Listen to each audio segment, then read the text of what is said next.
Hey guys, welcome to Sue Sponte Podcast. I'm Ken Harper, your host, and today's with me Mike Hall.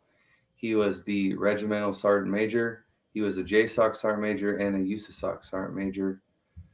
Mike, welcome to the podcast. Thanks for being here. It's great to be here. So today we wanted to talk about the Three Rangers Foundation.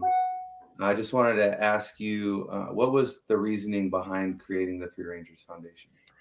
Originally, the Three Rangers Foundation was formed in 2014. It was formed by three Rangers from B Company 375, Mogadishu vets. Once they had gotten out, and they wanted to have a veteran organization which basically could help all veterans do all things. In 2018, I was about ready to retire from making money, I should say, anyways. And a friend of mine who was the previous executive director asked if I'd be interested. And I said, yeah, I would. But, what I want to do is I only want to support the 75th Ranger Regiment. Not because I don't like other people. I don't care about other people. I think we're best. It's just I've got limited bandwidth, and I want to spend my time where I can see, hopefully see effects. So at about I'm the honorary sergeant major of the Ranger Regiment, and they had asked me, they wanted to do something with this concept called Ranger for Life, which Major Retired Tony Main had come up with in around the 2014 timeframe, also ironically, although not connected. And that was, they wanted to find a way to truly take care of Rangers, and in a way, it was a retention tool. Because every organization knows if you want to recruit and retain the right people, you're going to have to invest in them, and you're going to have to take care of them. And the Army's always kind of been afraid of that, because if you invest in people, you send them to college, you give them skill sets, you show them, you take care of them, you show them what's out there after the Army that they're going to get out. Well, the regimental leadership was smart enough to figure out that everybody gets out of the Army at a certain point, anyways. So the best spokesman for the Ranger Regiment is a successfully transitioned Ranger. So around the 2019 timeframe, we refocused the Three Rangers Foundation to become the transition organization in support of the 75th Ranger Regiment. And so we developed a policy that, or the regiment developed a policy that, every Ranger was supposed to see a transition counselor, which are all former Rangers. We have guys that, guy in the footprint at 1st Battalion, a retired Sergeant Major, a guy in 2nd Battalion, a retired Sergeant Major, and a guy in the footprint down at Fort Moore, who handles the 3 battalions down there, plus RHQ, Major retired Tony Main, former enlisted guy, former NCO himself. And at that point, we don't. It's not about transition. It's sort of a point in time that you're going to get out of the Army at some point. Right now, you're within 18 months of ETS.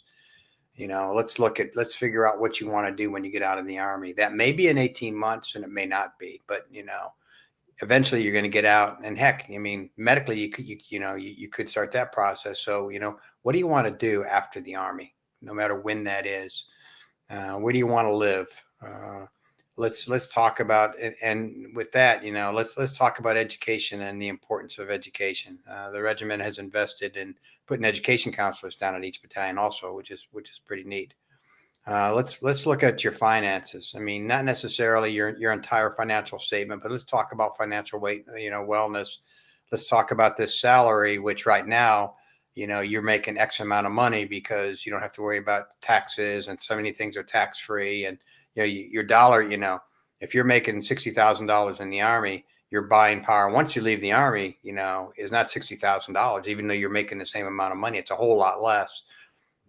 You need to start, when you get out, you're probably going to be deserving of VA benefits. So let's start now of looking at your records, and these are the things you need to consider, and get these things in your records. And let's teach you a little bit how the VA system works. And let's talk about relationships. And you're going to get out, and believe it or not, you're going to miss this place, but you maybe not miss this place, but you're going to miss your Ranger buddies, because you're never going to meet or be around people of this caliber. When I mean this caliber, I mean good people ever in your life. You're not. And how do you adjust to that? And so then we'll hook them up with a bunch of former unit members, former Rangers, and whatever they're interested in doing. They want to get in federal law enforcement, or they want to get into IT, or they want to get into real estate or banking or finance, or they want to go get their master's degree. and we'll hook them up with these guys, and they can talk to Rangers who will be very transparent with them and saying, okay, this is, I don't care what you read, this is the FBI. This is what we do. Good, bad, and the ugly. You want to go to IT, you want to walk out into a good job. This is what IT looks like today. It's not what you think it is. The industry is constantly changing, and here's the trends, and you should get this certification or that certification or whatever. And then you build these networks. And so when you do get out of the Army, 80% of the opportunities come from recommendations, people that are willing to put their name behind your name. And so we help them build this network. So when it does come time to get out of the Army, they can reach out to this network and say, hey, I'm getting out. We had talked before, what I'm interested in. I'd appreciate if you know of any opportunities, or introduce me to your network that would have any opportunities. And it's really successful. I mean, guys usually aren't choosing what they wanted, what opportunity to take advantage. They're usually trying to figure out which opportunity they want to take advantage of the many presented to them. And, some people will stay, some people will get out. A lot of the fence sitters will sort of look around and realize maybe I should stick around the Army. They've got some things to add. Yeah, this organization will always be there. That they've talked to people and they realize that no matter when they get out, they can still be successful. They know the organization is there to support them, and so it's good. We emphasize. We make sure they do talk to the retention NCO to realize what the plan is. What the Army has to offer. We also and we also make sure that they talk to their chain of command. I mean, you want to get out, and you've got things you want to do. Talk to your chain of command. If they understand what you want to do and what your timeline is, they can probably figure out how to support you. But if not, then, how do you expect them to support you if you're not going to be transparent and talk to them? And that's good, especially for short-term soldiers. We've all seen, the short timers. What do we do with them? The attitude. What, I got to go to the field, blah, blah, blah. You work to, and that sometimes that can be contagious to the rest of the organization. So I think overall it's good for morale too. I mean, it mitigates, some of the problems that used to be in the past of, what do you do with the guy that's getting out, so talking to the chain of command and figure out when is the right time to move people around, to maintain combat readiness the best way we can. So, yeah, a pretty successful organization. We've worked with about 1,000 Rangers. They're not all transitioning Rangers. We deal with a lot of Ranger veterans. I just talked to one a few minutes ago who'd been out since 2020. Hasn't been as successful as he wanted to be, and he wants to do some different things. And we'll get him hooked up in the network. It's the same old complaint. I turned in my resume and I never heard anything. Well, you know what? We have a Ranger that works in that company. Send me your resume. I'll send it to this. I guarantee you someone's going to look at you. That doesn't mean you're going to get hired, but that means you're going to have an opportunity, to succeed. So a little long-winded, and I can't remember what you asked me, so I hope I answered it. No, that's good. I was just asking about Three Rangers Foundation, but so is it one and the same with Rangers for Life, or are there some, I guess there's similarities they share, but is there a way they're different? Yeah, thanks for clarifying that. The Ranger for Life program is the Ranger Regiments program. That's really what I describe as a Ranger for Life program. The Three Rangers Foundation does the bulk of, does most of the stuff. The network belongs to us. The network is my network, and it's I've been around battalion and regiment since 1976, so I have a lot of connections. So that part belongs to us. But every Ranger organization is part of the Ranger for Life program, and we're the Three Rangers Foundation. I guess we're the coordinators of it. I happen to be the executive director of Three Rangers Foundation. And being the honorary sergeant major, I'm sort of the coordinator of it. Nothing official. That's just the way it sort of kind of works. But it involves all the organizations. Point to Hawk that supports 2nd Battalion with different things. Suis Sponte that supports 1st Battalion. The 75th Ranger Regimental Association, they do certain things. The U.S. Army Ranger Association, they do certain things. So the Ranger Memorial Fund, it's all the organizations that support the Ranger for Life program, because it is Ranger for Life. And, each one of those organizations, contribute to that. So I hope that better answers your question. Yeah. So it's like the Three Rangers Foundation is the civilian part of Ranger for Life, in which you have us civilian mentors in a career field. We talk to Exactly. Rangers that are currently in. Yeah. And I think that's great that you do that, because for like me at my job, you come work at UPS, you get a full-time job, you're going to have to wait 4 years until you get the top pay. So a guy might hear from one guy that he's going to get paid $44 an hour, to only find out in year one he's going to get $20 an hour. Yeah. And then it steps up from there. But I think that's good to give guys the full understanding of what the job entails. Yeah. And that's a great example. Another good example is, a guy wants to get out and join the FBI and be on the HRT.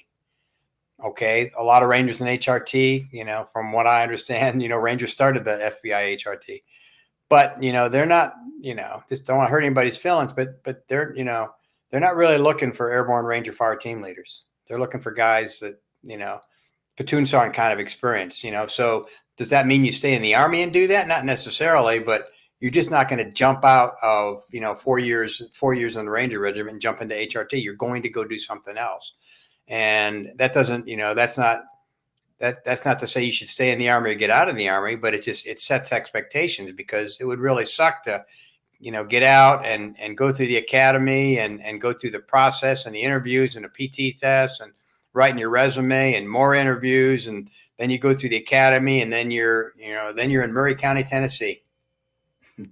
You and one other guy running a 2-man office. It's like, oh, this is what I thought the FBI was, but maybe if you understood that, no, that is what I'm not saying it is or it isn't, because I'm not an FBI agent, but understanding, what it really is key, because now you know what you really want to get to, but you understand the steps that you got to get there, and you don't get frustrated. So.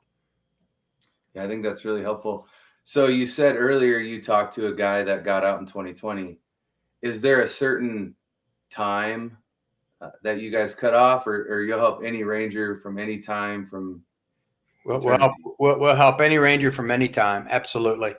And we're not too judgmental. A guy I talked to, he'd gotten earlier today. I talked to another guy who had gotten out really a while ago. He had he spent 3 years in battalion. I can't remember which. I do remember which battalion. Anyways, he spent 3 years in battalion. Never successfully completed Ranger school. A lot of time as a saw gunner, a lot of time as I think he called it a 320 gunner. I'm showing my ages. I guess that was a grenadier.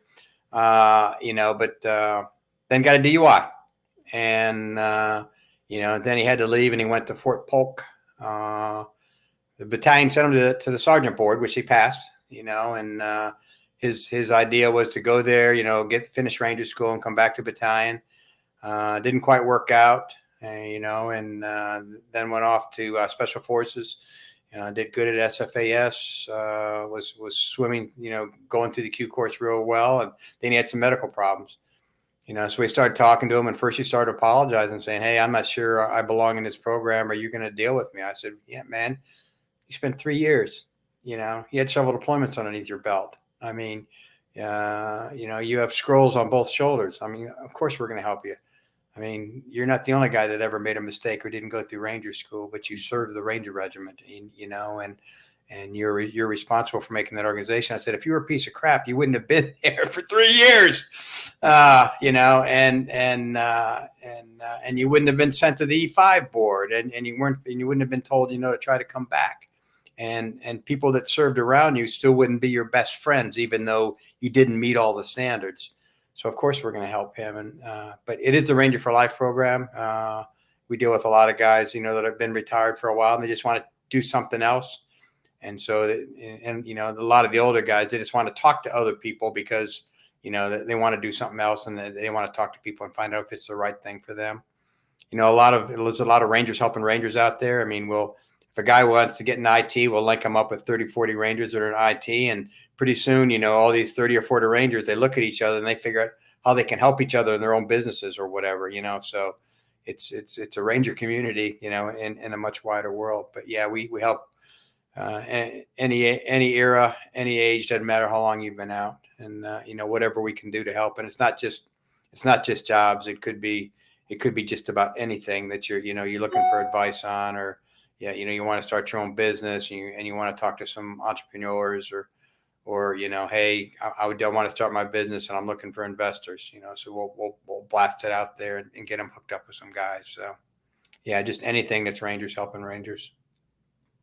I think that's great that you help that guy. That's a sad situation. Lots of guys struggle with drinking and getting a DUI when they leave the military, or even when they're in. And it's a struggle. I mean, probably most of us have, at one time we probably drank more than we should and got behind the wheel and we never got caught, and that's not a source of pride, but it's probably hard to find, many people that haven't done that, or whatever the situation is, where you look back and say that was pretty dumb, and luckily I didn't learn the lesson the hard way.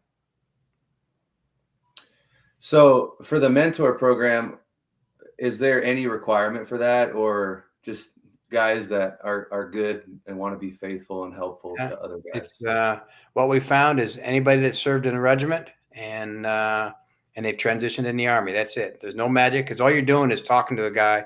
You're telling them, what you were in the Army is irrelevant to the mentor program. It's irrelevant because they've already got good leaders, in the regiment right now. What mentors are good for is to talk about transitioning, and what they did after transition, and the things that they would have done different during their transition process and before they got to where they are right now. So it's absolutely anybody. And some of our I call our best guys are the guys that got out after 3 or 4 years. They've been out in the business world for 20 or 30 years, and they don't think they're relevant. They're the most relevant, because they've got a ton of experience behind them, and they just talk to those guys, and they've got huge networks, which is the magic. The strength of the Ranger for Life program is a huge Ranger network that wants to help and give back. But the magic is their networks, because they've all got huge networks. And once they feel comfortable with you, they introduce you to their networks, and that's where the opportunities will come from. What's some advice that you have for guys that want to become mentors or are already mentors, just in the position they're in? To give back? Just to give back? Yeah, it's just it's just to talk to the guy, get to know each other a little bit, tell a few war stories, tell a few lies. Since you don't know each other, you can get away with it. Become familiar with each other, talk a little bit about family, and really it's the mentee. It's a bad word because I don't have a better word. Say this, this is what I think I want to do, and you may be talking to a guy that has experience in that or doesn't have experience in that, but basically he's going to talk about his journey of transition, how he adjusted mentally to it, how he got to the position he is now. In many cases, he'll talk about, when I got out, I thought I wanted to do this, and I found out that wasn't me. Now I'm doing this, or now I'm doing that. These are the things I would have done differently. Here's some things I would have done while I was in the service. Just that general stuff. But it's really good, especially for the transitioning Rangers, talking to somebody that's gotten out and they're successful. Remember that anxiety of getting out? Remember that? How frightening it was? It was for me. And, being able to talk to other people to realize, heck, he did it. He's successful. He's all right. He seems to be doing pretty good. And getting rid of some of that anxiety is huge. We hear it from guys all the time. And, an unintended consequence, going back to the mentors, is, something we never thought of is how important this system has been to the veterans, to be able to talk to guys, to be able to give back. It's been huge, for them also to connect back to the regiment, to continue to serve the regiment, which I think we all hold a deep spot in our hearts on. It's really, really good for veterans to be able to reach back and help guys and do whatever they can. Sometimes it's getting a guy a job. Sometimes it's introducing them to a network. Sometimes it's, giving them a little bit of advice here or there. Sometimes it's just, talking to someone who's been through the same thing that you've been through, and being able to express that, because, if you haven't been there, you just don't understand and you can't explain it. I've been married to Brenda since 1978, which means 46 years, something like that. But if you ask her, if it was just 2 years after I got to battalion, I got there in '76. But if you asked her, what did Mike do? And she said, he was in the Army, spent a lot of time in the Rangers.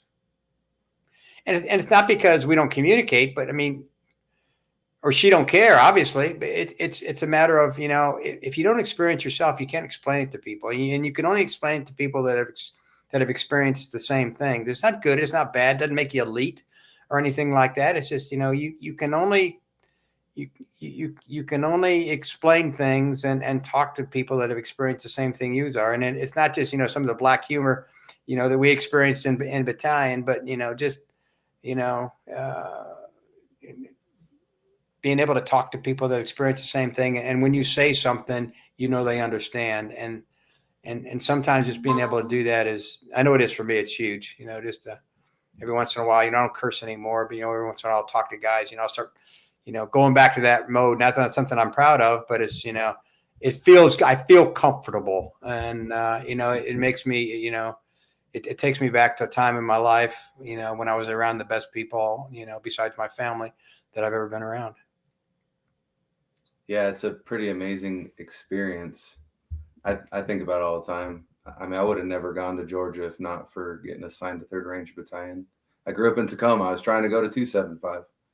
So, I think it's good what you were saying about having the mentors on the outside, because it closes that loop for guys. I think before it was you got out and it was an open loop program. You're jumping in. Do you guys ever link people up in geographical areas, or is it just always by job type?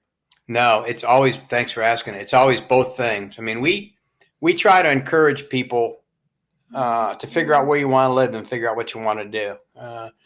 In most cases, that works out. And we do that for a couple reasons. One reason is, either you or your family is, you're going to lose that connection with the Ranger Battalion, and, people that will be your lifelong friends. And you're going to lose that connection. You're going to lose, you're never going to be in an organization that's going to have that same sense of purpose. And so, you can't replicate it. So don't try, but what's the next best thing? Well, maybe let's go where I grew up, or in most cases, if it's not the same, where my spouse grew up, because you got kids, she's missed that support system. And, I think that's critical because, if you're around people that you're familiar with, you're around family, or you're around your spouse's family. And that's really huge to close that relationship gap that we all miss. So, finding a place that you're comfortable living is good. And you'll find opportunities no matter where you go, I think. And the other thing is, we'll also link you up with all the Rangers that live in that area. So you automatically fall into, you'll automatically know guys that you can reach out to that, hey, remember that big wind? I had a big tree and you get knocked down, you and I talked once before. I'm that 3rd Battalion guy. I just moved in. Any way you can find some time to come over and bring your saw over and chop some stuff up, I'd appreciate it. Maybe the first time you met, but you know what? That guy's going to figure out a time to come over, even though you'd never even met before. So, it's that little stuff, and, how people get situated. But yeah, we think it's really important to figure out where you want to live and figure out why you want to live there. Because wherever you work, culture, we underestimate the importance of culture.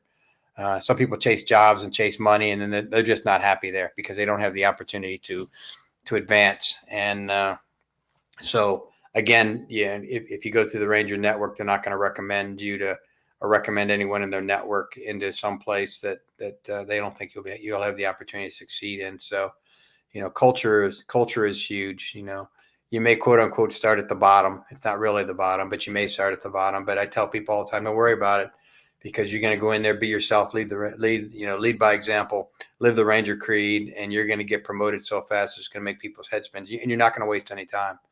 But it's sort of like the Army too. You sort of got to prove yourself, and people get frustrated at that. But, again, people don't understand what you did in the Army, and they don't understand your experiences, and they're not going to. And you're going to get pats on the back, but they have their own perceptions of what you did in the service, and it's not the same perception you have. So you just have to accept that and work your way up, just like a battalion. Yeah, some of those things you're saying, I made some of those mistakes. I'm not from Montana, and I moved here and didn't have any friends, but some of my good friends now are prior Rangers. Hell, Do half of you Montana is prior Rangers. do you link guys up by colleges ever? Yeah, we do that a lot. Getting into a college, or getting into especially a graduate program, and many undergraduate programs too. I mean, almost all of them have selection processes, sort of like regiment, But so, if a guy wants to go to Harvard or Stanford or Yale or Booth or UT Austin, being able to talk to a Ranger that's either in the program or has been through the program is huge. Now, they're not going to go to the dean and say, "Hey, Ken wants to come to Columbia. Let's get him in there." Don't work that way. If you got lots of money, probably it works that way. I don't know, but it doesn't work that way. But if you talk to somebody who's in Columbia right now and he doesn't know the answers, but he knows people that knows things, so he's going to say, "Listen, here's what I put in my resume. Here's the things I think they were looking for." And talking from my buddies, this is what we all got in common, So here's the information they're really kind of looking for. And oh, by the way, you're going to go through an interview process. These are the kind of questions that they're going to ask you, and so that. Not the questions in probably hardly any cases, but these are the kinds of questions they're going to ask you, so you can be prepared. And this is the information they're looking for. And you're still in the Army, and if you take this class or this class or this class, that's going to make your resume look good. And if you're a typical Ranger and you didn't pay any attention in high school, and you're one of those guys that graduated with a 2.5, here's how you're going to overcome that, because most of us were like that also. And here's the things that you can do to impress the admission people to be able to give you a good look see. So it's just like getting a job. It's not so much who you know, but it's who you know that knows things, and that's knowing what success looks like getting to that organization. And it's been hugely successful with it.